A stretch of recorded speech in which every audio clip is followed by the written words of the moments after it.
দেশের ইতিহাসে সুন্দর নির্বাচন হতে যাচ্ছে বলে মন্তব্য করেছেন অন্তর্বর্তী সরকারের প্রধান উপদেষ্টা ডক্টর মোহাম্মদ ইউনূস। বুধবার লন্ডনের রয়্যাল ইনস্টিটিউট অব ইন্টারন্যাশনাল অ্যাফেয়ার্সের চ্যাথাম হাউসে আয়োজিত সাক্ষাৎকার অনুষ্ঠানে তিনি এ মন্তব্য করেন। ডক্টর ইউনূস বলেন, ১৭ বছর পর আমরা সত্যিকারের একটি নির্বাচন করতে যাচ্ছি, যা আমাদের ইতিহাসের সবচেয়ে সুন্দর নির্বাচন হবে। নতুন বাংলাদেশ তৈরির জন্য সংস্কার কমিশন তৈরি করা হয়েছে উল্লেখ করে প্রধান উপদেষ্টা বলেন, প্রতিটি প্রতিষ্ঠানের জন্য কমিশন তৈরি করেছি। আমাদের কাজ হলো সব দলের ঐকমত্য তৈরি করা। তিনি বলেন, আমরা জুলাই সনদের জন্য অপেক্ষা করছি। এই সনদটি জাতির সামনে জুলাই মাসের সনদ হিসেবে উপস্থাপন করা হবে।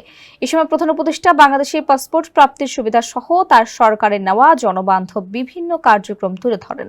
স্যান্ডেলিনা সো, রূপচর্চায় আভিজাত্য।